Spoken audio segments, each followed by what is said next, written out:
গল্পের আসর বা অগ্নিলা চ্যানেলে আপনারা শুনছেন বিভূতিভূষণ বন্দ্যোপাধ্যায়ের লেখা চাঁদের পাহাড়। আজ রয়েছে এই চতুর্থ পর্ব। বৃষ্টি সেদিন থামল না।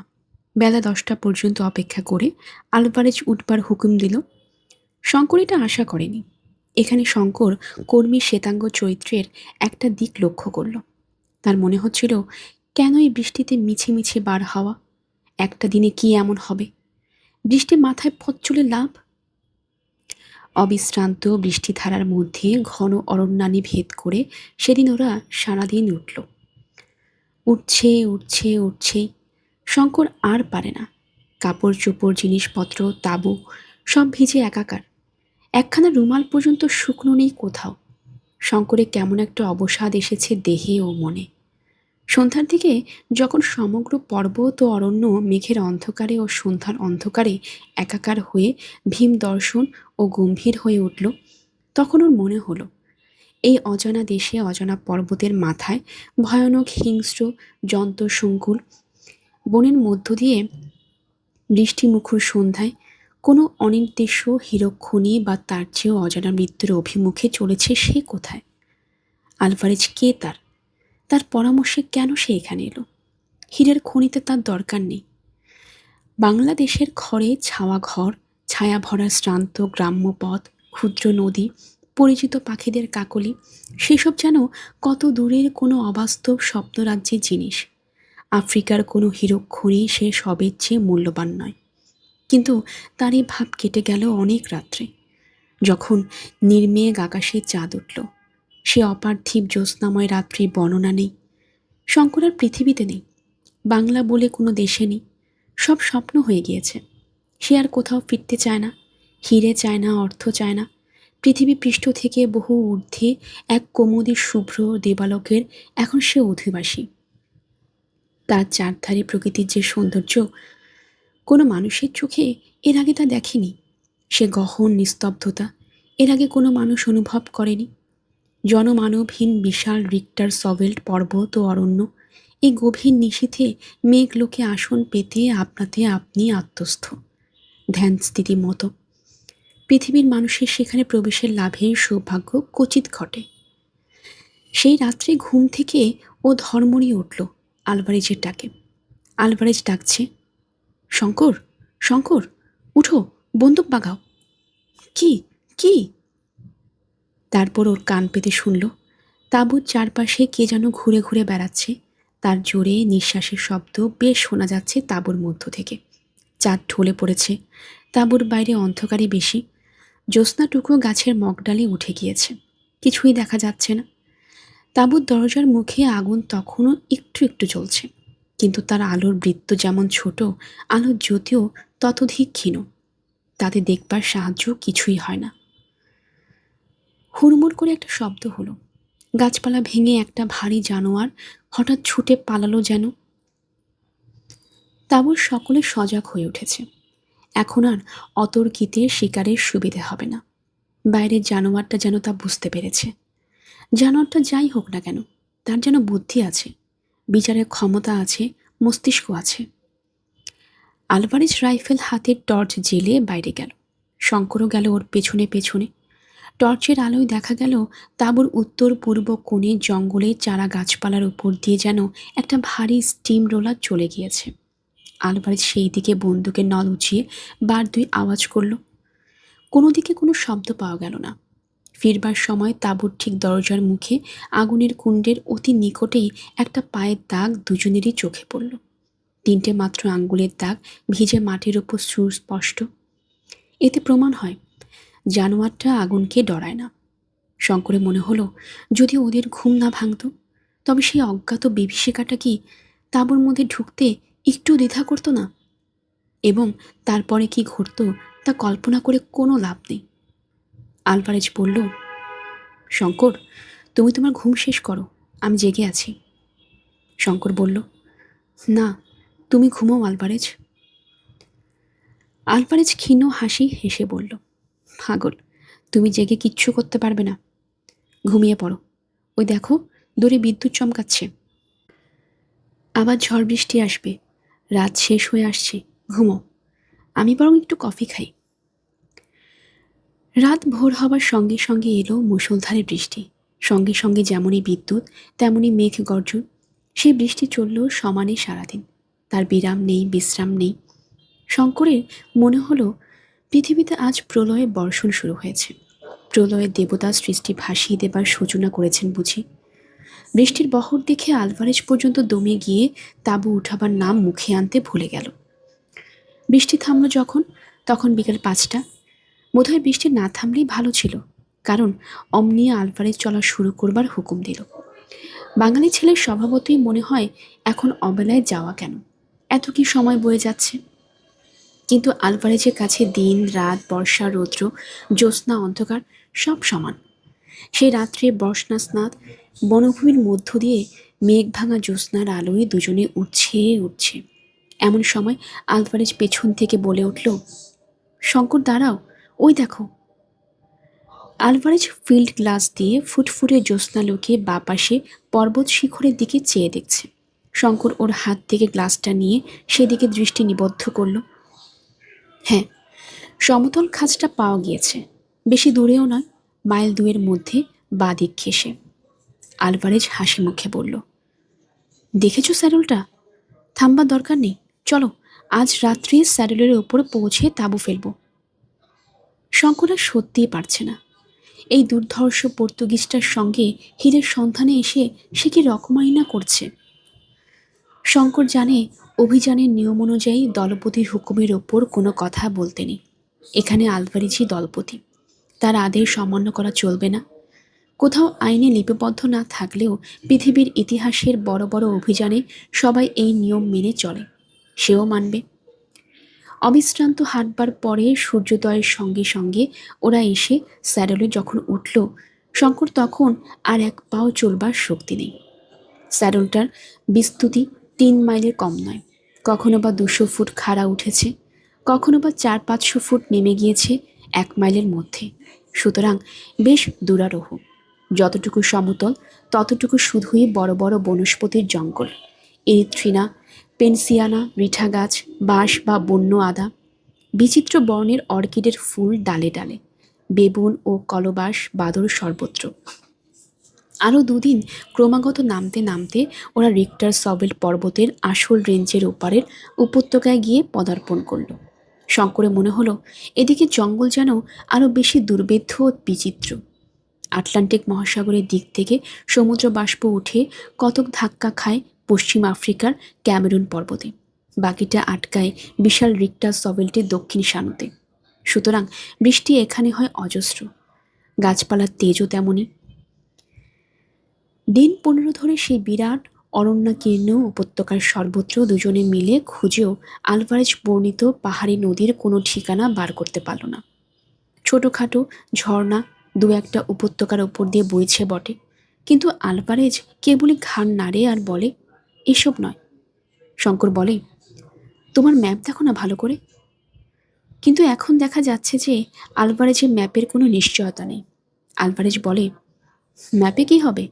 আমার মনেই গভীরভাবে আঁকা আছে সে নদী ও সে উপত্যকার ছবি। সে একবার দেখতে পেলেই তখনই চিনে নেব। এ সে জায়গায় নয়, এ উপত্যকা সে উপত্যকাই নয়। নিরুপায়, খোঁজো তবে। 1 মাস কেটে গেল। পশ্চিম আফ্রিকার বর্ষা নামল মার্চ মাসে প্রথমে। সে কি ভয়ানক বর্ষা! শঙ্কর তার কিছু নমুনা পেয়ে এসেছে রিক্টার সবেল পার হবার সময়। উপত্যকা ভেসে গেল পাহাড় থেকে নামা বড় বড় পার্বত্য ঝর্ণার জলধারায়। তাঁবু ফেলবার স্থান নেই। এক রাত্রে হঠাৎ অতি বর্ষণের ফলে ওদের তাঁবুর সামনে একটা নিরীহ ক্ষীণকায় ঝর্ণাধারা ভীমমূর্তি ধারণ করে তাঁবু শুদ্ধ ওদের ভাসিয়ে নিয়ে যাবার জোগাড় করেছিল। আলভারেজের সজাগ ঘুমের জন্য সে যাত্রা বিপদ কেটে গেল। কিন্তু দিন যায় তো ক্ষণ যায় না। শঙ্কর একদিন ঘোর বিপদে পড়ল জঙ্গলের মধ্যে। সে বিপদটাও বড় অদ্ভুত ধরনের। সেদিন আলভারেজ তাঁবুতে তার নিজের রাইফেল পরিষ্কার করছিল। সেটা শেষ করে রান্না করবে কথাও ছিল। শঙ্কর রাইফেল হাতে বনের মধ্যে শিকারের সন্ধানে বার হয়েছে। আলভারেজ বলে দিয়েছে তাকে এই বনে খুব সতর্ক হয়ে সাবধানে চলাফেরা করতে। আর বন্দুকের ম্যাগাজিনে সবসময় যেন কার্টিজ ভরা থাকে, আর একটা মূল্যবান উপদেশ দিয়েছে। সেটা এই: বনের মধ্যে বেড়াবার সময় হাতের কবজিতে কম্পাস সর্বদা বেঁধে নিয়ে বেড়াবে, এবং যে পথ দিয়ে যাবে সে পথের ধারে গাছপালায় কোনো চিহ্ন রেখে যাবে, যাতে ফেরবার সময় সেই সব চিহ্ন ধরে আবার ঠিক ফিরতে পারো, নতুবা বিপদ অবশ্যম্ভাবী। সেদিন শঙ্কর স্প্রিংবক হরিণের সন্ধানে গভীর বনে চলে গিয়েছে। সকালে বেরিয়েছিল, ঘুরে ঘুরে বড় ক্লান্ত হয়ে পড়ে এক জায়গায় একটা বড় গাছের তলায় সে একটু বিশ্রামের জন্য বসলো। সেখানটাতে চারধারে বৃহৎ বৃহৎ বনস্পতির মেলা, আর সব গাছে গুঁড়ি ও ডালপালা বেয়ে এক প্রকারে বড় বড় লতা উঠে তাদের ছোট ছোট পাতা দিয়ে এমন নিবিড়ভাবে আষ্টে পৃষ্ঠে গাছগুলো জড়িয়েছে যে গুঁড়ির আসল রং দেখা যাচ্ছে না। কাছেই একটা ছোট্ট জলার ধারে ঝাড়ে ঝাড়ে মারি পোষার লিলি ফুটে রয়েছে। খানিকটা সেখানে বসবার পরে শঙ্করের মনে হলো তার কি একটা অস্বস্তি হচ্ছে। কী ধরনের অস্বস্তি তা সে কিছু বুঝতে পারল না, অথচ জায়গাটা ছেড়ে উঠে যাবারও তার ইচ্ছা হলো না। সে ক্লান্তও বটে, আর জায়গাটা বেশ আরামেরও বটে, কিন্তু এ তার কি হলো? তার সমস্ত শরীরে এত অবসাদ এলো কোথা থেকে? ম্যালেরিয়া জ্বরে ধরল নাকি? অবসাদটা কাটাবার জন্য সে পকেট হাতড়ে একটা চুরুট বার করে ধরালো। কিসের একটা মিষ্টি মিষ্টি সুগন্ধ বাতাসে শঙ্করের বেশ লাগছে গন্ধটা। একটু পরে দেশলাইটা মাটি থেকে কুড়িয়ে পকেটে রাখতে গিয়ে মনে হলো হাতটা যেন তার নিজের নয়, যেন আর কারো হাত। তার মনের ইচ্ছে সে হাত নড়ে না। ক্রমেই তার সর্বশরীর যেন বেশ একটা আরামদায়ক অবসাদে অবশ হয়ে পড়তে চাইল। কি হবে আর বৃথা ভ্রমণে, আলিয়ার পিছু পিছু বৃথা ছুটে, এইরকম বনের ঘন উপত্যকা ছায়ায় নিভৃত লতা বিতানে অলস স্বপ্নেই জীবনটা কাটিয়ে দেওয়ার সুখ আর কি আছে? একবার তার মনে হলো এই বেলা উঠে তাঁবুতে যাওয়া যাক, নতুবা তার কোনো একটা বিপদ ঘটবে যেন। একবার সে উঠবার চেষ্টাও করতে গেল, কিন্তু পরক্ষণে তার দেহ মন ব্যাপী অবসাদের জয় হলো। অবসাদ নয়, যেন একটা মৃদু মধুর নেশার আনন্দ। সমস্ত জগৎ তার কাছে তুচ্ছ। সে নেশাটাই তার সারা দেহ অবশ করে আনছে ক্রমশ। শঙ্কর গাছের শেকড়ে মাথা দিয়ে ভালো করেই শুয়ে পড়ল। বড় বড় কটন উট গাছের শাখায় আলো ছায়ার রেখা বড় অস্পষ্ট। কাছেই কোথাও বুনো প্যাঁচার ডাক অনেকক্ষণ থেকে শোনা যাচ্ছিল। ক্রমে যেন তা ক্ষীণ হতে ক্ষীণতর হয়ে আসছে। তারপরে কি হলো শঙ্কর আর কিচ্ছু জানে না। আলভারেজ যখন বহু অনুসন্ধানের পর ওর অচৈতন্য দেহটা কটন উড জঙ্গলের ছায়া আবিষ্কার করল, তখন বেলা বেশি নেই। প্রথমটা আলভারেজ ভাবল এ নিশ্চয়ই সর্পাঘাত, কিন্তু দেহটা পরীক্ষা করে সর্পাঘাতের কোনো লক্ষণ দেখা গেল না। হঠাৎ মাথার ওপরকার ডালপালা ও চারধারে গাছপালার দিকে নজর পড়তেই অভিজ্ঞ ভ্রমণকারী আলভারেজ ব্যাপারটা সব বুঝতে পারল। সেখানটাতে সর্বত্র অতি মারাত্মক বিষ লতার বন, যার রসে আফ্রিকার অসভ্য মানুষেরা তীরের ফলা ডুবিয়ে নেয়, যার বাতাস এমনই বেশি সুগন্ধ বহন করে, কিন্তু নিঃশ্বাসের সঙ্গে বেশি মাত্রায় গ্রহণ করলে অনেক সময় পক্ষাঘাত পর্যন্ত হতে পারে। মৃত্যু ঘটাও আশ্চর্য নয়। তাঁবুতে এসে শঙ্কর 2-3 দিন সহ্যগত হয়ে রইল। সর্বশরীর ফুলে ঢোল, মাথা যেন ফেটে যাচ্ছে, আর সর্বদাই তৃষ্ণায় গলা কাঠ। আলভারেজ বলল, যদি তোমাকে সারা রাত ওখানে থাকতে হতো তাহলে সকালবেলা তোমাকে বাঁচানো কঠিন হতো। একদিন একটা ঝর্ণার জলধারা বালুময় তীরে শঙ্কর হলদে রঙের কি দেখতে পেল। আলভারেজ পাকা প্রসপেক্টর, সে এসে বালি ধুয়ে সোনার রেণু বার করল, কিন্তু তাতে সে বিশেষ উৎসাহিত হলো না। সোনার পরিমাণ এত কম যে মজুরি পোষাবে না। 1 টন বালি ধুয়ে আউন্স 3 সোনা হয়তো পাওয়া যেতে পারে। শঙ্কর বলল, বসে থেকে লাভ কি, তবু যা সোনা পাওয়া যায় 3 আউন্স সোনার দামও তো কম নয়। সে যেটাকে অত্যন্ত অদ্ভুত জিনিস বলে মনে করেছে অভিজ্ঞ প্রসপেক্টর আলভারেজ কাছে সেটা কিছুই নয়। তাছাড়া শঙ্করের মজুরির ধারণার সঙ্গে আলভারেজের মজুরির ধারণা মিল খায় না। শেষ পর্যন্ত ও কাজ শঙ্করকে ছেড়ে দিতে হলো। ইতিমধ্যে ওরা মাসখানেক ধরে জঙ্গলের নানা অঞ্চলে বেড়ালো। আজ এখানে 2 দিন তাঁবু পাতে, সেখান থেকে আরেক জায়গায় উঠে যায়, সেখানে কিছুদিন তন্ন তন্ন করে চারধার দেখবার পরে আরেক জায়গায় উঠে যায়। সেদিন অরণ্যের একটা নতুন স্থানে পৌঁছে ওরা তাঁবু পেতেছে। শঙ্কর বন্দুক দিয়ে দু একটা পাখি শিকার করে সন্ধ্যায় তাঁবুতে ফিরে এসে দেখল আলভারেজ বসে চুরুট টানছে। তার মুখ দেখে মনে হলো সে উদ্বিগ্ন ও চিন্তিত। শঙ্কর বলল, আমি বলি আলভারেজ, তুমি যখন বার করতে পারলে না তখন চলো ফিরি। আলভারেজ বলল, নদীটা তো উড়ে যায়নি, এই বন পর্বতের কোনো না কোনো অঞ্চলে সেটা নিশ্চয়ই আছে। তবে আমরা বার করতে পারছি না কেন? আমাদের খোঁজা ঠিকমতো হচ্ছে না। বলো কি আলভারেজ, 6 মাস ধরে জঙ্গল চষে বেড়াচ্ছি, আবার কাকে খোঁজা বলে? আলভারেজ গম্ভীর মুখে বলল, কিন্তু মুশকিল হয়েছে কোথায় জানো শঙ্কর? তোমাকে এখনো কথাটা বলিনি। শুনলে হয়তো খুব দমে যাবে বা ভয় পাবে। আচ্ছা, তোমাকে একটা জিনিস দেখাই, এসো আমার সঙ্গে। শঙ্কর অধীর আগ্রহ ও কৌতূহলের সঙ্গে ওর পেছনে পেছনে চলল। ব্যাপারটা কি?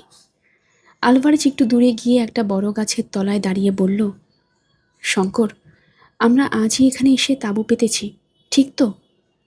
শঙ্কর অবাক হয়ে বলল, এ কথার মানে কি? আজই তো এখানে এসেছি না, আবার কবে এসেছি? আচ্ছা, এই গাছের গুড়ির কাছে সরে এসে দেখো তো। শঙ্কর এগিয়ে গিয়ে দেখল গুড়ির নরম ছাল ছুরি দিয়ে খুদে কে ডি.এ লিখিয়ে রেখেছে, কিন্তু লেখাটা টাটকা নয়, অন্তত মাসখানেকের পুরনো। শঙ্কর ব্যাপারটা কিছু বুঝতে পারল না। আলভারেজের মুখের দিকে চেয়ে রইল। আলভারেজ বলল, বুঝতে পারলে না? এই গাছে আমি মাসখানেক আগে আমার নামের অক্ষর দুটি খুদে রাখি। আমার মনে একটু সন্দেহ হয়। তুমি তো বুঝতে পারো না, তোমার কাছে সব বনই সমান। এর মানে এখন বুঝেছ? আমরা চক্রাকারে বনের মধ্যে ঘুরছি। এসব জায়গায় যখন এরকম হয় তখন তা থেকে উদ্ধার পাওয়া বেজায় শক্ত। এতক্ষণে শঙ্কর বুঝল ব্যাপারটা। বলল, তুমি বলতে চাও মাসখানেক আগে আমরা এখানে এসেছিলাম? ঠিক তাই। বড় অরণ্যে বা মরুভূমিতে এই বিপদ ঘটে। একে বলে ডেথ সার্কেল। আমার মনে মাসখানেক আগে প্রথম সন্দেহ হয় যে হয়তো আমরা ডেথ সার্কেলতে পড়েছি। সেটা পরীক্ষা করে দেখবার জন্যই গাছের ডালে ওই অক্ষর দুটি খুদে রাখি। আজ বনের মধ্যে বেড়াতে গিয়ে হঠাৎ চোখে পড়ল। শঙ্কর বলল, আমাদের কম্পাসের কি হলো? কম্পাস থাকতে দিক ভুল হচ্ছে কিভাবে রোজ রোজ? আলভারেজ বলল, আমার মনে হয় কম্পাস খারাপ হয়ে গিয়েছে। রিক্টার সবেল পার হওয়ার সময় সেই যে ভয়ানক ঝড় ও বিদ্যুৎ হয়, তাতেই কিভাবে ওর চৌম্বক শক্তি নষ্ট হয়ে গিয়েছে। তাহলে আমাদের কম্পাস এখন অকেজো? আমার তাই ধারণা। শঙ্কর দেখল অবস্থা নিতান্ত মন্দ নয়। ম্যাপ ভুল, কম্পাস অকেজো, তার উপর ওরা পড়েছে এক ভীষণ দুর্গম গহনারণ্যের মাঝে বিষম মরণ ঘূর্ণিতে। জনমানুষ নেই, খাবার নেই, জলও নেই বললেই হয়। কারণ যেখানকার সেখানকার জল যখন পানের উপযুক্ত নয়, থাকার মধ্যে আছে এক ভীষণ অজ্ঞাত মৃত্যুর ভয়। জিম কার্টার এই অভিশপ্ত অরণ্যানীর মধ্যে রত্নের লোভে এসে প্রাণ দিয়েছিল। এখানে কারো মঙ্গল হবে বলে মনে হয় না। আলভারেজ কিন্তু দমে যাবার পাত্রই নয়। সে দিনের পর দিন চলল বনের মধ্য দিয়ে। বনের কোনো কুলকিনারা পায় না শঙ্কর। আগে যাও বা ছিল, ঘূর্ণিপাকে তারা ঘুরছে শোনা অবধি শঙ্করের দিক সম্বন্ধে জ্ঞান একেবারে লোপ পেয়েছে। দিন তিনেক পরে ওরা একটি জায়গায় এসে উপস্থিত হলো। সেখানে রিক্টার সবেল্টের একটি শাখা আসল পর্বতমালার সঙ্গে সমকোণ করে উত্তর দিকে লম্বালম্বী হয়ে আছে। খুব কম হলেও সেটা 4000 ফুট উঁচু। আরও পশ্চিম দিকে একটু খুব উঁচু পর্বত চূড়া ঘন মেঘের আড়ালে লুকোচুরি খেলছে। দুই পাহাড়ের মধ্যকার উপত্যকা 3 মাইল বিস্তীর্ণ হবে এবং এই উপত্যকা খুব ঘন জঙ্গলে ভরা। বনে গাছপালার যেন 3-4টে থাক। সকলের উপরে থাকে শুধুই পরগাছা আর শ্যাওলা। মাঝের থাকে ছোট বড় বনস্পতির ভিড়। নিচের থাকে ঝোপ ঝোপ ছোট ছোট গাছ। সূর্যের আলোর বালাই নেই বনের মধ্যে। আলভারেজ বনের মধ্যে না ঢুকে বনের ধারে তাঁবু ফেলতে বলল। সন্ধ্যার সময় ওরা কফি খেতে খেতে পরামর্শ করতে বসলো যে এখন কি করা যাবে। খাবার একদমই ফুরিয়েছে, চিনি অনেক দিন থেকেই নেই। সম্প্রতি দেখা যাচ্ছে আরও 2-1 দিন পরে কফিও শেষ হবে। সামান্য কিছু ময়দা এখনও আছে, কিন্তু আর কিছুই নেই। ময়দা এই জন্য আছে যে ওরা ও জিনিসটা কালে ভাদ্রে ব্যবহার করে। ওদের প্রধান ভরসা বন্য জন্তুর মাংস, কিন্তু সঙ্গে যখন ওদের গুলি বারুদের কারখানা নেই, তখন শিকারের ভরসায় বা চিরকাল করা যায় কি করে? কথা বলতে বলতে শঙ্কর দূরে যে পাহাড়ের চূড়াটা মেঘের আড়ালে লুকোচুরি খেলছে, সেদিকে মাঝে মাঝে চেয়ে দেখছিল। এই সময়ে অল্পক্ষণের জন্য মেঘ সম্পূর্ণ সরে গেল। চূড়াটার অদ্ভুত চেহারা, যেন কুলফি বরফের আগার দিকটা কি এক কামড়ে খেয়ে ফেলেছে। আলভারেজ বলল, এখান থেকে দক্ষিণ পূর্ব দিকে বুলাওয়ে কি সলসবেরি 400 থেকে 500 মাইলের মধ্যে। মধ্যে 200 মাইল মরুভূমি, পশ্চিম দিকে উপকূল 300 মাইলের মধ্যে বটে। কিন্তু পর্তুগিজ পশ্চিম আফ্রিকা অতি ভীষণ দুর্গম জঙ্গলে ভরা। সুতরাং সেদিকের কথা বাদ দাও। এখন আমাদের উপায় হচ্ছে, হয় তুমি নয় আমি সলসবেরি কি বুলাওয়ে চলে গিয়ে টোটাও খাবার কিনে আনি। কম্পাসও চাই। আলভারেজের মুখে কথাটা বড় শুভক্ষণে শঙ্কর শুনেছিল। দৈব মানুষের জীবনে যে কত কাজ করে তা মানুষ কি সবসময় বোঝে? দৈবক্রমে বুলাওয়ে কিংবা সলসবেরি দুটো শহরের নাম। তাদের অবস্থানের দিকও এই জায়গাটা থেকে তাদের আনুমানিক দূরত্ব শঙ্করের কানে গেল। এরপরে সে কতবার মনে মনে আলভারেজকে ধন্যবাদ দিয়েছিল এই নাম দুটো বলবার জন্য। কথাবার্তা সেদিন বেশি অগ্রসর হলো না। দুজনেই পরিশ্রান্ত ছিল। সকাল সকাল শয্যা আশ্রয় করল। মাঝ রাত্রে শঙ্করে ঘুম ভেঙে গেল। কি একটা শব্দ হচ্ছে ঘন বনের মধ্যে। কি একটা কাণ্ড কোথায় ঘুরছে বনে। আলভারেজও বিছানায় উঠে বসেছে। দুজনে কান খাড়া করে শুনল। বড় অদ্ভুত ব্যাপার। কি হচ্ছে বাইরে? শঙ্কর তাড়াতাড়ি টর্চ জ্বেলিয়ে বাইরে আসছিল। আলভারেজ বারণ করল, বলল, এসব অজানা জঙ্গলে রাত্রিবেলা ওরকম তাড়াতাড়ি তাঁবুর বাইরে যেও না। তোমাকে অনেকবার সতর্ক করে দিয়েছি। বিনা বন্দুকে বা যাচ্ছ কোথায়? তাঁবুর বাইরে রাত্রি ঘুটঘুটে অন্ধকার। দুজনেই টর্চ ফেলে দেখল, বন্য জন্তুর দল গাছপালা ভেঙে ঊর্ধ্বশ্বাসে উন্মত্তের মতো দিক বেদিক জ্ঞানশূন্য হয়ে ছুটে পশ্চিমে সেই ভীষণ জঙ্গল থেকে বেরিয়ে পূব দিকে পাহাড়টার দিকে চলেছে। হায়না, বেবুন, বুনো মহিষ দুটো চিতাবাঘ তো ওদের গা ঘেঁষে ছুটে পালালো। আরও আসছে, দলে দলে আসছে। ধাড়ি ও মাদি কলবাস বাদুর দলে দলে ছানাপোনা নিয়ে ছুটেছে। সবাই যেন কোনো আকস্মিক বিপদের মুখ থেকে প্রাণের ভয়ে ছুটছে। আর সঙ্গে সঙ্গে দূরে কোথায় একটা অদ্ভুত শব্দ হচ্ছে, চাপা গম্ভীর মেঘ গর্জনের মতো শব্দটা। কিংবা দূরে কোথাও যেন হাজারটা জয়ঢাক একসঙ্গে বাজছে। ব্যাপার কি? দুজনে দুজনের মুখের দিকে চাইল। দুজনেই অবাক। আলভারেজ বলল, শঙ্কর, আগুনটা ভালো করে জ্বালো, নয়তো বুনো জন্তুর দল আমাদের তাঁবু শুদ্ধ ভেঙে মারিয়ে চলে যাবে। জন্তুদের সংখ্যা ক্রমেই বেড়ে চলল। মাথার উপরেও পাখির দল বাসা ছেড়ে পালাচ্ছে। প্রকাণ্ড একটা স্প্রিং বক হরিণের দল ওদের 10 গজের মধ্যে এসে পড়ল। কিন্তু ওরা দুজনে তখন এমন হতভম্ব হয়ে গিয়েছে, ব্যাপার দেখেছে এত কাছে পেয়েও গুলি করতে ভুলে গেল। এমন ধরনের দৃশ্য ওরা জীবনে কখনো দেখেনি। শঙ্কর আলভারেজকে কি একটা জিজ্ঞেস করতে যাবে, তারপরেই প্রলয় ঘটল। অন্তত শঙ্করে তো তাই বলে মনে হলো। সমস্ত পৃথিবীটা দুলে এমন কেঁপে উঠল যে ওরা দুজনেই টলে পড়ে গেল মাটিতে। সঙ্গে সঙ্গে হাজারটা বাজ যেন কাছেই কোথাও পড়ল। মাটি যেন চিরে ফেরে গেল। আকাশটাও যেন সেই সঙ্গে ফাটল। আলভারেজ মাটি থেকে উঠবার চেষ্টা করতে করতে বলল, ভূমিকম্প। কিন্তু পরক্ষণেই তারা দেখে বিস্মিত হলো। রাত্রির অমন ঘুটঘুটে অন্ধকার হঠাৎ দূর হয়ে 50,000 বাতির এমন বিজলি আলো জ্বলে উঠল কোথা থেকে। তারপর তাদের নজরে পড়ল দূরে সেই পাহাড়ের চূড়াটার দিকে। সেখানে যেন একটা প্রকাণ্ড অগ্নিলীলা শুরু হয়েছে। রাঙা হয়ে উঠেছে সমস্ত দিগন্ত সেই প্রলয়ের আলোয়। আগুন রাঙা মেঘ ফুঁসিয়ে উঠেছে পাহাড়ের চূড়ো থেকে 2000, 2500 ফুট উঁচু পর্যন্ত। সঙ্গে সঙ্গে কি বিশ্রী নিঃশ্বাস, রোদকারে গন্ধকের উৎকট গন্ধ বাতাসে। আলভারেজ সেদিকে চেয়ে ভয়ে বিস্ময়ে বলে উঠল, আগ্নেয়গিরি, সান্টা আনা গ্রাদ সিয়াডা কর্ভোডা। কি অদ্ভুত ধরনের ভীষণ সুন্দর দৃশ্য। ওরা কেউ চোখ ফিরে নিতে পারল না। লক্ষ্যটা তুবড়ি একসঙ্গে জ্বলছে। লক্ষ্যটা রং মশালে যেন একসঙ্গে আগুন দিয়েছে। শঙ্করে মনে হলো রাঙা আগুনের মেঘ মাঝে মাঝে নিচু হয়ে যায়।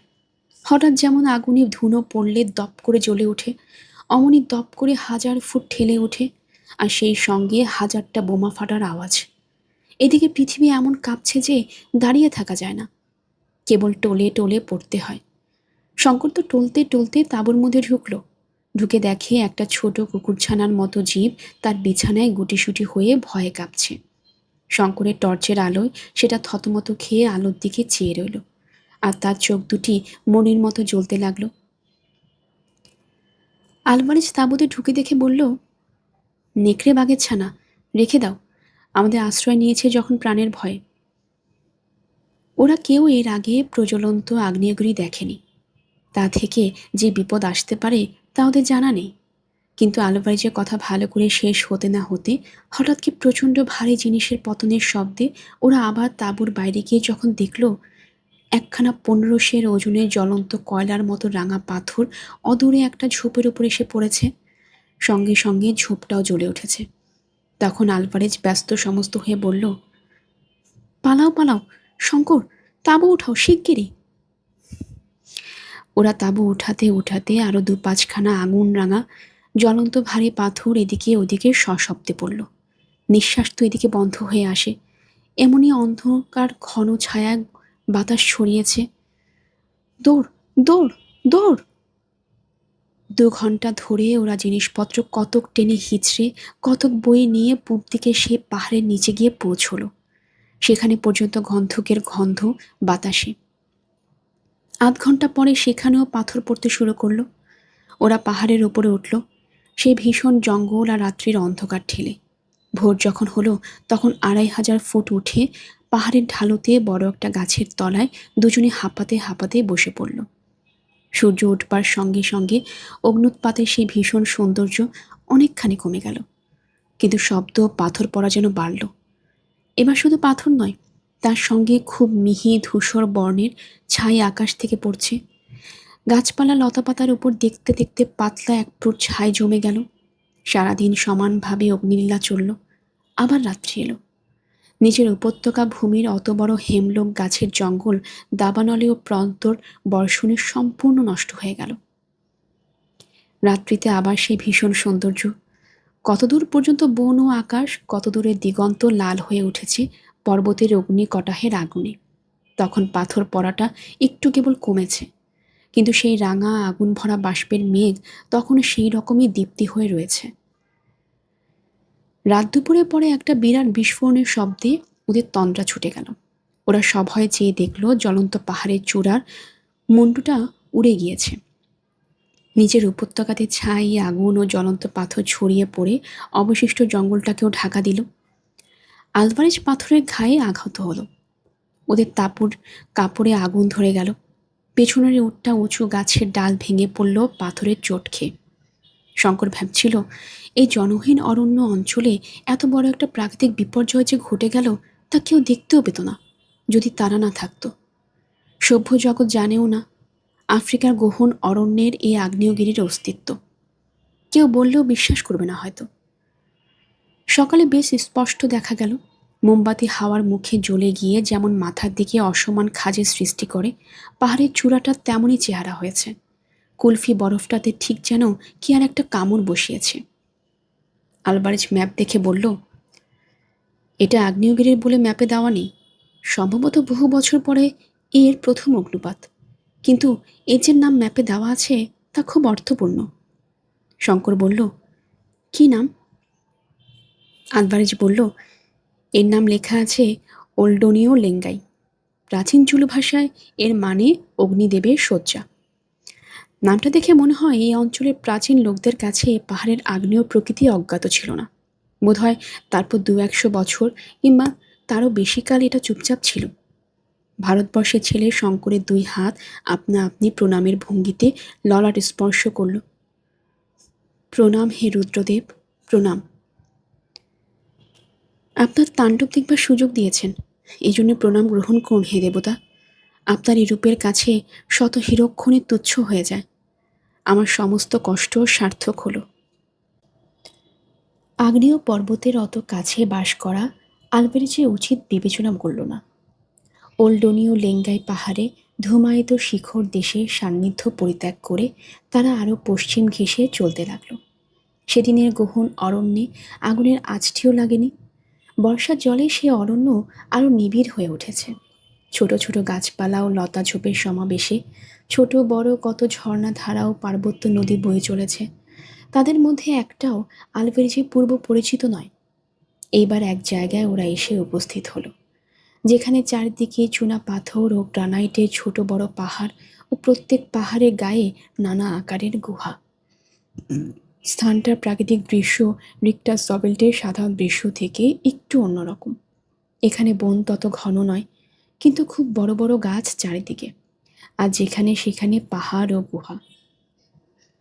একটা উঁচু ঢিবির মতো গ্রানাইটের পাহাড়ের উপর ওরা তাঁবু ফেলে রইল। এখানে এসে পর্যন্ত শঙ্করের মনে হয়েছে জায়গাটা ভালো নয়। কি একটা অস্বস্তি, মনের মধ্যে কি একটা আসন্ন বিপদের আশঙ্কা।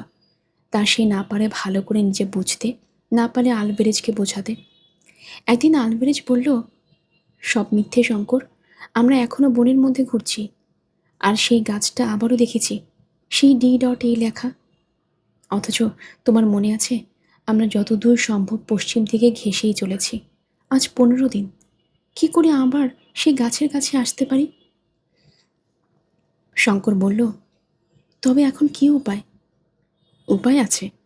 আজ রাত্রে একটা বড় গাছের মাথায় উঠে নক্ষত্র দেখে দিক নির্ণয় করতে হবে। তুমি তাঁবুতে থেকো। শঙ্কর একটা কথা বুঝতে পারছিল না। তারা যদি চক্রাকারে ঘুরছে, তবে অঞ্চল শৈলমালা ও গুহার দেশে কি করে এলো? এই অঞ্চলে তো কখনো আসেনি বলে মনেই হয়।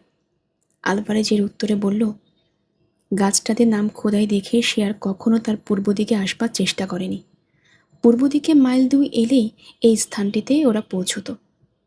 সে রাত্রে শঙ্কর একা তাঁবুতে বসে বঙ্কিমচন্দ্রের রাজসিংহ পড়ছিল।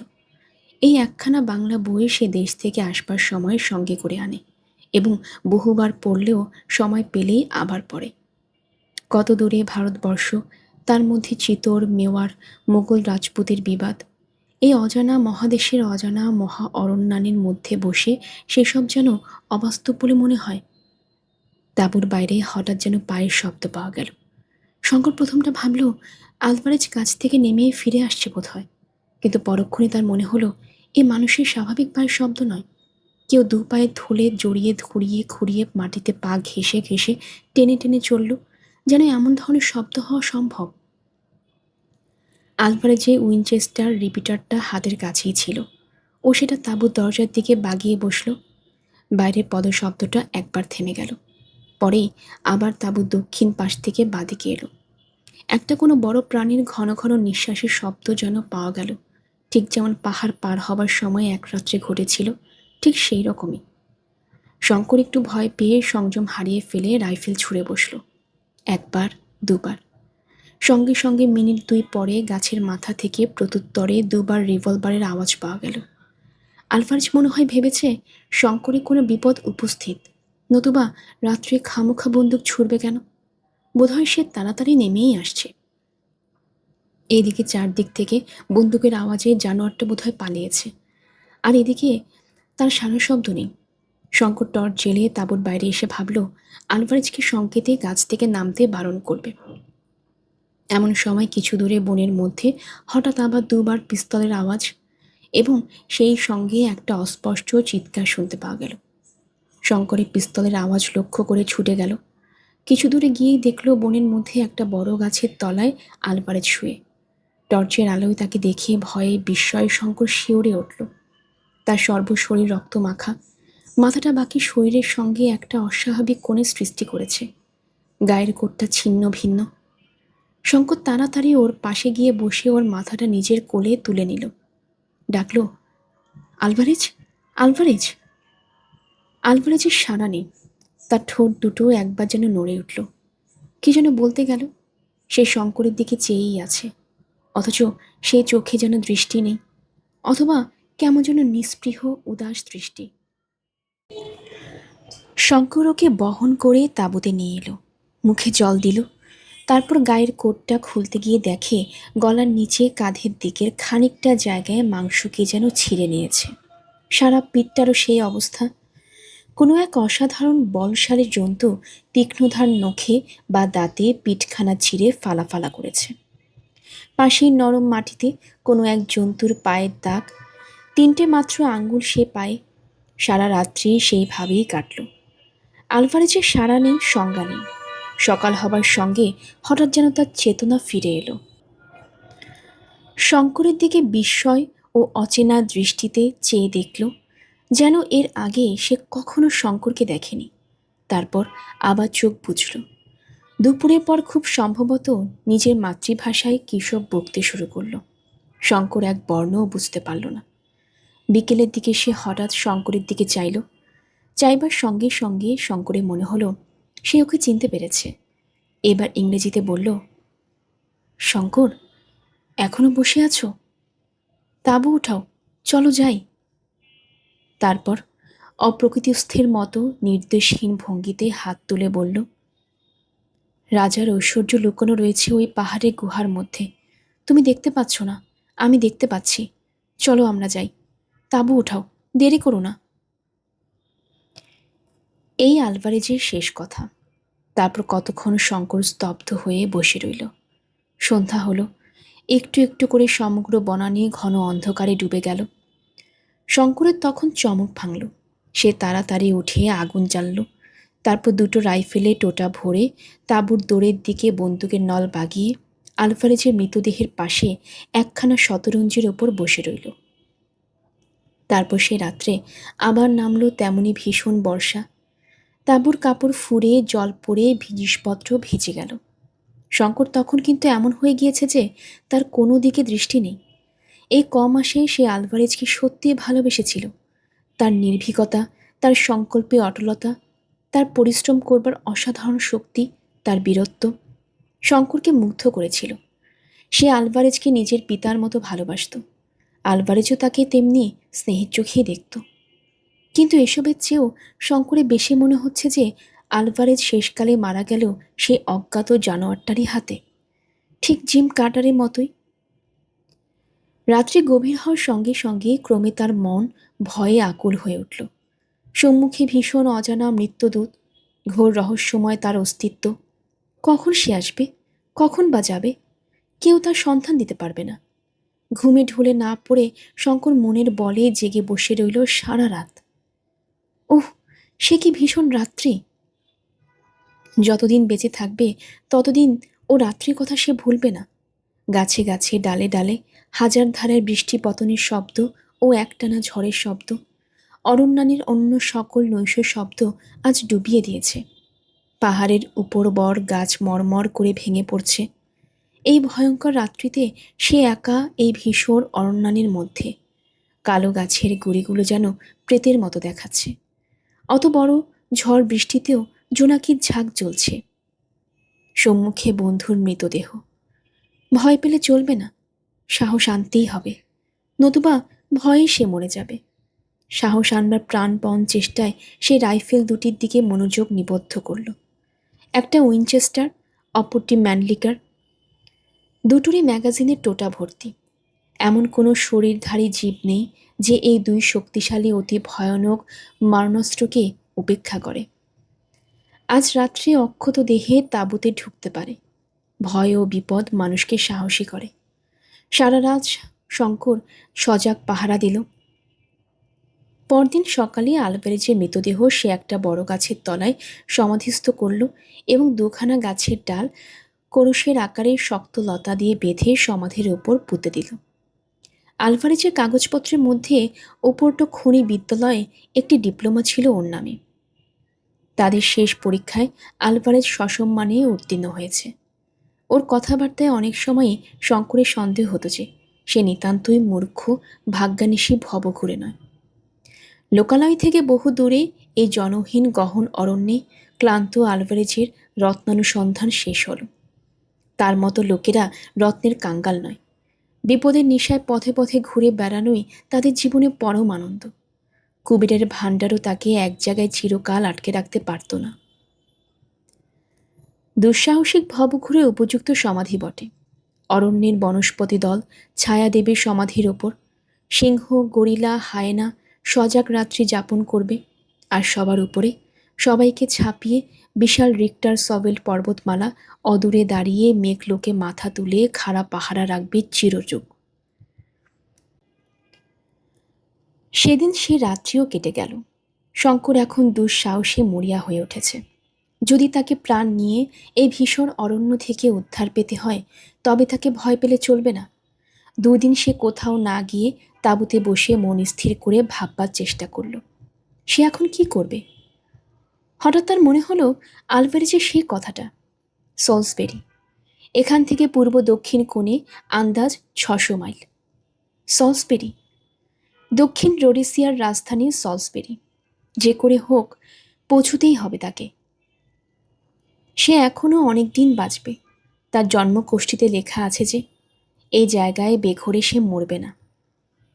শঙ্কর ম্যাপগুলো খুব ভালো করে দেখল। পর্তুগিজ গভর্নমেন্টের ফরেস্ট সার্ভের ম্যাপ, 1873 সালের রয়্যাল মেরিন সার্ভের তৈরি উপকূলের ম্যাপ, ভ্রমণকারী স্যার ফিলিপো ডি ফিলিপির ম্যাপ, এ বাদে আলভেরেজের হাতে আঁকা ও জিম কার্টারের সইযুক্ত একখানা জীর্ণ বিবর্ণ খসড়া নকশা। আলভেরেজ বেঁচে থাকতে সে এইসব ম্যাপ ভালো করে বুঝতে একবারও চেষ্টা করেনি। এখন এই ম্যাপ বোঝার উপর তার জীবন মরণ ভর করছে। সলসবেরি সোজা রাস্তা বার করতে হবে। এই স্থান থেকে তার অবস্থিতি বিন্দুর দিক নির্ণয় করতে হবে। রিক্টার সভেল্ট অরণ্যের এই গোলক ধাঁধা থেকে তাকে উদ্ধার পেতে হবে, সবই এই ম্যাপগুলির সাহায্যে। অনেক দেখবার পর শঙ্কর বুঝতে পারল এই অরণ্য ও পর্বতমালা সম্বন্ধে কোনো ম্যাপে বিশেষ কিছুই দেওয়া নেই, এক আলভারেজ ও জিম কার্টারের খসড়া ম্যাপখানা ছাড়া। তাও সেগুলি এত সংক্ষিপ্ত এবং তাতে এত সাংকেতিক ও গুপ্তচিহ্ন ব্যবহার করা হয়েছে যে শঙ্করের পক্ষে তা প্রায় দুর্বোধ্য। কারণ এদের সবসময় ভয় ছিল যে ম্যাপ অপরের হাতে পড়লে পাছে আর কেউ এসে ওদের ধনে ভাগ বসায়।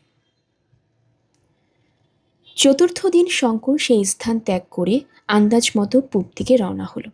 যাবার আগে কিছু বনফুলের মালা গেঁথে আলভারেজের সমাধির ওপর অর্পণ করল। বুশক্রাফট বলে একটা জিনিস আছে। সুবিস্তীর্ণ বিজন গহন অরণ্যানীর মধ্যে ভ্রমণ করবার সময় এই বিদ্যা জানা না থাকলে বিপদ অবশ্যম্ভাবী। আলভারেজের সঙ্গে এতদিন ঘোরাঘুরি করবার ফলে শঙ্কর কিছু কিছু বুশক্রাফট শিখে নিয়েছিল। তবুও তার মনে সন্দেহ হলো যে এই বন একা পাড়ি দেবার যোগ্যতা সে কি অর্জন করেছে। শুধু ভাগ্যের উপর নির্ভর করে তাকে চলতে হবে। ভাগ্য ভালো থাকলে বন পার হতে পারবে, ভাগ্য প্রসন্ন না হয় মৃত্যু। দুটো তিনটে ছোট পাহাড় সে পার হয়ে চলল। বন কখনো গভীর কখনো পাতলা, কিন্তু প্রকাণ্ড প্রকাণ্ড বনস্পতির আর শেষ নেই। শঙ্করের জানা ছিল যে দীর্ঘ এলিফ্যান্ট ঘাসের জঙ্গল এলে বুঝতে হবে যে বনের প্রান্ত সীমায় পৌঁছানো গিয়েছে। কারণ গভীর জঙ্গলে কখনো এলিফ্যান্ট বা টুসক ঘাস জন্মায় না, কিন্তু এলিফ্যান্ট ঘাসের চিহ্ন নেই কোনো দিকে, শুধু বনস্পতি আর নিচু বনঝোপ। প্রথম দিন শেষ হলো এক নিবিড়তর অরণ্যের মধ্যে। শঙ্কর জিনিসপত্র প্রায় সবই ফেলে দিয়ে এসেছিল, কেবল আলভারেজের ম্যানলিকার রাইফেলটা। অনেকগুলো টোটা, জলের বোতল, টর্চ, ম্যাপগুলো, কম্পাস, ঘড়ি, একখানা কম্বল ও সামান্য কিছু ওষুধ সঙ্গে নিয়েছিল। আর নিয়েছিল একটা দড়ির দোলনা। তাঁবুটা যদিও খুব হালকা ছিল, বয়ে আনা অসম্ভব বিবেচনায় ফেলেই এসেছে। দুটো গাছের ডালে মাটি থেকে অনেকটা উঁচুতে সে দড়ির দোলনা টাঙালো এবং হিংস্র জন্তুর ভয়ে গাছতলায় আগুন জ্বালল। দোলনায় শুয়ে বন্দুক হাতে জেগে রইল। জন্তুর ভয়ে গাছতলায় আগুন জ্বলল, কারণ ঘুম অসম্ভব। একে ভয়ানক মশা, তার উপর সন্ধ্যার পর থেকে গাছতলার কিছু দূর দিয়ে একটা চিতাবাঘ যাতায়াত শুরু করল। গভীর অন্ধকারে তার চোখ জ্বলে যেন দুটো আগুনের ভাটা। শঙ্কর টর্চের আলো ফেললে পালিয়ে যায়, আবার আধ ঘন্টা পরে ঠিক সেইখানে দাঁড়িয়ে ওর দিকে চেয়ে থাকে। শঙ্করের ভয় হলো ঘুমিয়ে পড়লে হয়তোবা লাফ দিয়ে দোলনায় উঠে আক্রমণ করবে। চিতাবাঘ অতি ধূর্ত জানোয়ার, কাজেই সারা রাত্রি শঙ্কর চোখের পাতা বোঝাতে পারল না। তার উপর চারধারে নানা বন্য জন্তুর রব। একবার একটু তন্দ্রা এসেছিল, হঠাৎ কাছেই কোথাও একদল বালক বালিকার খিলখিল হাসির শব্দে তন্দ্রা ছুটে গিয়ে চমকে জেগে উঠল। ছেলে মেয়েরা হাসে কোথায়? এই জনমানবহীন অরণ্যে বালক বালিকাদের যাতায়াত করা বা এত রাত্রে হাসো তো উচিত নয়। পরক্ষণে তার মনে পড়ল এক জাতীয় বেবুনের ডাক ঠিক ছেলেপুলের হাসির মতো শোনায়। আলভারেজ একবার গল্প করেছিল, ভোরবেলা সে গাছ থেকে নেমে রওনা হলো। বৈমানিকরা যাকে বলে ফ্লাইং ব্লাইন্ড, সেইভাবে বনের মধ্য দিয়ে চলেছে, সম্পূর্ণ ভাগ্যের ওপর নির্ভর করে, দু চোখ বুঝে। এই দুদিন চলেই সে সম্পূর্ণভাবে দিকভ্রান্ত হয়ে পড়েছে, আর তার উত্তর দক্ষিণ পূর্ব পশ্চিম জ্ঞান নেই। সে বুঝল কোনো মহারণ্যের দিক ঠিক রেখে চলা কি ভীষণ কঠিন ব্যাপার। তোমার চারপাশে সবসময় গাছের গুড়ি, অগণিত অজস্র, তার লেখাজোখা নেই। তোমার মাথার উপর সবসময় ডালপালা, লতাপাতা, চন্দ্রাতপ, নক্ষত্র, চন্দ্র, সূর্য দৃষ্টিগোচর হয় না, সূর্যের আলোও কম। সব লতাপাতা সবসময় যেন গোধূলি, ক্রোশের পর ক্রোশ যাও, ওই একই ব্যাপার। কম্পাস এদিকে অকেজো, কি করেই বা দিক ঠিক রাখা যায়? পঞ্চম দিনে একটা পাহাড়ের তলায় এসে সে বিশ্রামের জন্য থামল। কাছেই একটা প্রকাণ্ড গুহার মুখ, একটা ক্ষীণ জলস্রোত গুহার ভেতর থেকে বেরিয়ে একে বেঁকে বনের মধ্যে অদৃশ্য হয়েছে। অত বড় গুহা আগে কখনো না দেখবার দরুন কৌতূহলে বশবর্তী হয়েই সে জিনিসপত্র বাইরে রেখে গুহার মধ্যে ঢুকল। গুহার মুখে খানিকটা আলো, ভেতরে বড় অন্ধকার। টর্চ জেলে সন্তর্পণে অগ্রসর হয়ে সে ক্রমশ এমন এক জায়গায় এসে পৌঁছল যেখানে ডাইনে বাঁয়ে আরও দুটো মুখ। উপরের দিকে টর্চ উঠিয়ে দেখল ছাদটা অনেকটা নিচু। সাদা শক্ত নুনের মতো ক্যালসিয়াম কার্বনেটের সরু মোটা ঝুড়ি ছাদ থেকে ঝাড় লণ্ঠনের মতো ঝুলছে। গুহার দেওয়ালগুলি ভিজে, গা বেয়ে, অনেক জায়গায় জল খুব ক্ষীণ ধারায় ঝরে পড়ছে। শঙ্কর ডাইনের গুহায় ঢুকল। সেটা ঢুকবার সময় সরু, কিন্তু ক্রমশ প্রশস্ত হয়ে গিয়েছে। পায়ে পাথর নয়, ভিজে মাটি। টর্চের আলোয় মনে হলো গুহাটা ত্রিভুজাকৃতি। ত্রিভুজের ভূমির এক কোণে আরেকটা গুহামুখ। সেটা দিয়ে ঢুকে শঙ্কর দেখল সে যেন দুধারে পাথরের উঁচু দেওয়ালওয়ালা একটা সংকীর্ণ গলির মধ্যে এসেছে। গলিটা আঁকা বাঁকা, একবার ডাইনে একবার বাঁয়ে সাপের মতো এঁকে বেঁকে চলেছে। শঙ্কর অনেক দূর চলে গেল গলিটা ধরে। ঘন্টা দুই এতে কাটল। তারপর সে ভাবল এবার ফেরা যাক, কিন্তু ফিরতে গিয়ে সে আর কিছুতেই সে ত্রিভুজাকৃতি গুহাটা খুঁজে পেল না। কেন? এই তো সেই গুহা থেকে এই সরু গুহাটা বেরিয়েছে। সরু গুহা তো শেষ হয়েই গেল, তবে সেই ত্রিভুজ গুহা কই? অনেকক্ষণ খোঁজাখুঁজির পরে শঙ্করে হঠাৎ কেমন আতঙ্ক উপস্থিত হলো। সে গুহার মধ্যে পথ হারিয়ে ফেলেনি তো? সর্বনাশ! সে বসে আতঙ্ক দূর করবার চেষ্টা করল।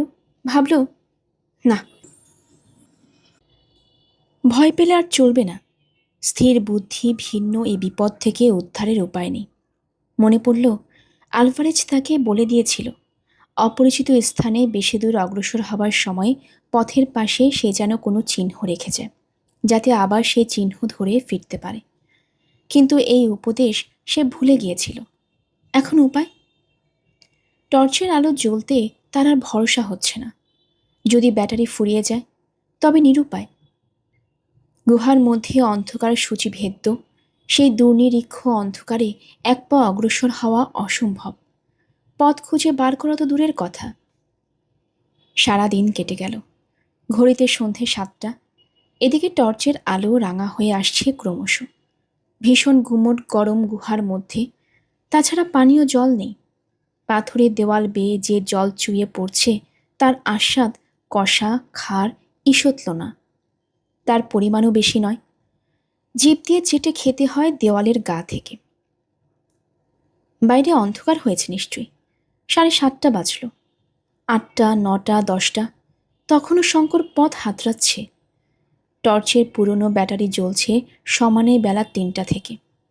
এইবার তা এত ক্ষীণ হয়ে এসেছে যে শঙ্কর ভয়ে আরও উন্মাদের মতো হয়ে উঠল। এই আলো যতক্ষণ তার প্রাণের ভরসাও ততক্ষণ, নতুবা এই নরকের মতো গুহা অন্ধকারে পথ খুঁজে পাবার কোনো আশা নেই। স্বয়ং আলভারেজও পারত না। টর্চ নিভিয়েও চুপ করে একখানা পাথরের ওপর বসে রইল। এ থেকে উদ্ধার পাওয়া যেতে পারত যদি আলো থাকত, কিন্তু এই অন্ধকারে সে কি করে এখন? একবার ভাবল রাত্রিটা কাটুক না, দেখা যাবে তখন।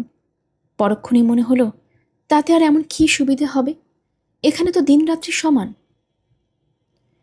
অন্ধকারে সে দেওয়াল ধরে ধরে চলতে লাগলো।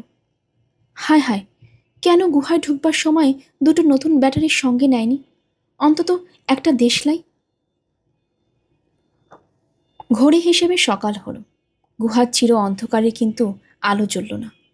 ক্ষুধা তৃষ্ণায় শঙ্করের শরীর অবসন্ন হয়ে আসছে। বোধহয় এই গুহার অন্ধকারে ওর সমাধি অদৃষ্টে লেখা আছে, দিনের আলো আর তাকে দেখতে হবে না। আলভারেজের বলি গ্রহণ করে আফ্রিকার রক্ত তৃষ্ণা মেটেনি, তাকেও চাই।